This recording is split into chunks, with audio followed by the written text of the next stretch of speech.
Hello again, watch friends. Welcome back. Watches don't have to be expensive to be interesting. I know that for a fact, since I have several vintage and modern pieces that would qualify for that description. But what makes a watch interesting? Is it the dial? The movement? The case, either design, materials, or construction? The heritage or pedigree? Maybe even the provenance? I would imagine it's any of the above, some combination of the above, or something else entirely. And of course, what makes a watch interesting is highly individualistic. I might think a particular piece is interesting, while you might simply say, meh. So, the Seagull. Let's see why it may or may not be interesting, and or worthy of adding it to your collection. In common usage, members of various gull species are often referred to as seagulls, or just gulls. However, seagull is a layperson's term that is not used by most ornithologists and biologists. This name is used informally to refer to a common local species or all gulls in general, and has no fixed taxonomic meaning. In common usage, gull-like seabirds that are not technically gulls, for example, albatrosses, fulmars, terns, and skuas, may also be referred to as seagulls by the layperson. Wait, this is not an ornithological lecture. We're talking about a watch. Let's try again, starting with taxonomy. So, starting with scientific classification. Kingdom, timekeeping devices. Phylum, clocks and wristwatches. Class, wristwatch. Order, mechanical movement.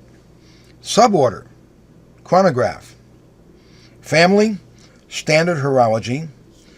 Genus, affordable. Species, interesting pieces. Now, this is more like it.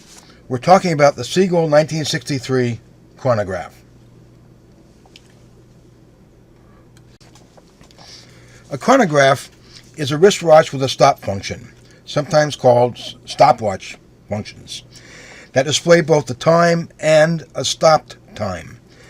The stop time can be started and stopped separately, and seconds, minutes, and sometimes hours are recorded cumulatively until the reset pusher is pushed, which zeroes out the time and allows event measurement to begin again. A chronograph can usually be recognized by two pushers that sit either side of the crown. These are used for starting and stopping the timing and to reset the stopwatch function. Small subdials on the dial, called totalizers, record the minutes and hours, while the seconds are recorded by a central sweep seconds hand. Usually, an easy-to-read contrasting color is used for the sweep seconds. Sometimes, like on the Seagull, there is no hours totalizer, but rather a running seconds or small seconds subdial.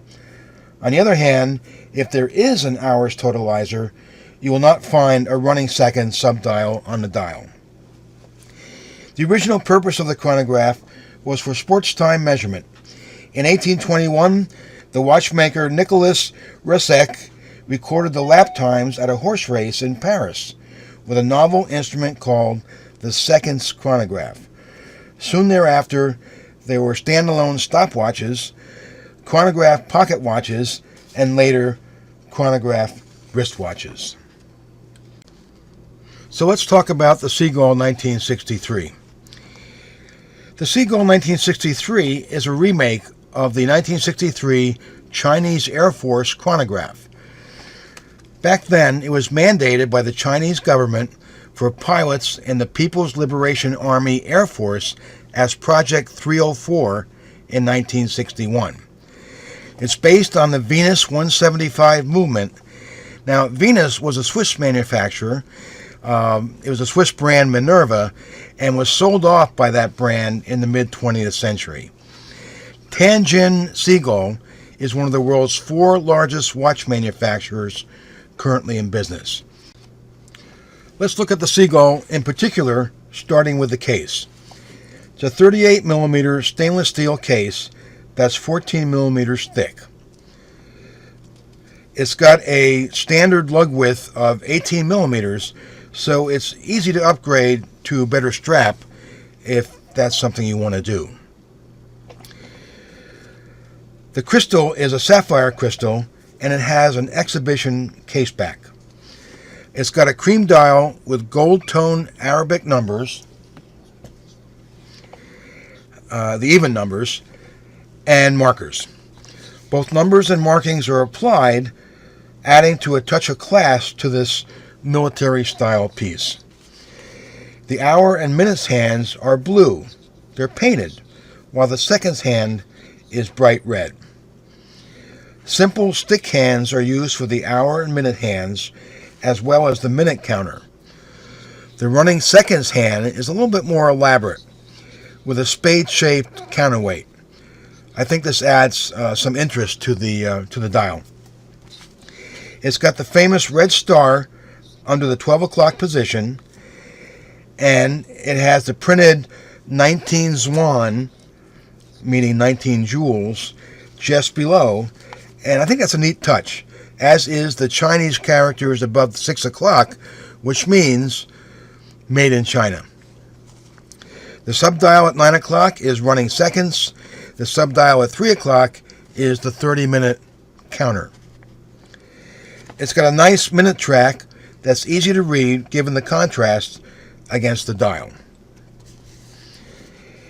The Seagull 1963 uses a Seagull ST21 hand-winding mechanical movement, as opposed to the Dongfang movement, which was the very first original Chinese movement. The ST21 runs at 21,600 beats per hour. It's got a power reserve of 45 hours on a full wind without the chronograph running. It uses a column wheel for the chrono portion. Blue screws, not blued, golden gears, and Seagull striped bridges make the movement fun to view. The watch has a 30-meter water resistance, which is about 150 feet. It has a vintage vibe going on, since it's a copy of a 50-year-old design. I like the overall aesthetic of this piece, and I especially like the movement. At least watching it in chrono mode, I think it's pretty neat. There are several models available of the Seagull 1963. You can get it either with a sapphire crystal or an acrylic crystal. The acrylic is about $50 less than the sapphire. My watch that we're looking at here is the reference 6345G-2901, and it comes on an olive green NATO strap.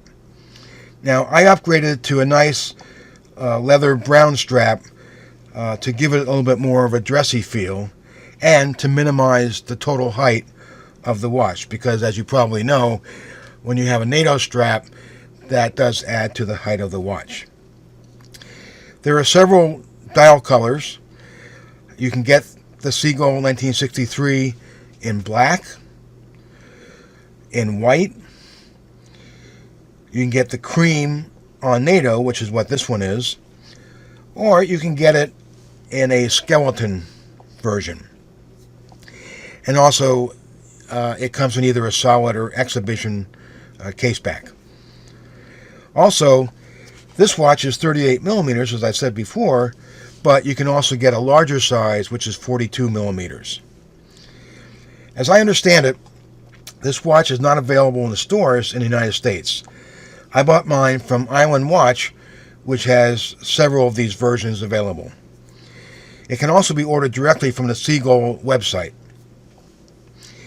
If you're interested in this watch, I would recommend that you get the version with the exhibition case back, as the mechanical movement with its intricacies is probably the highlight of the watch.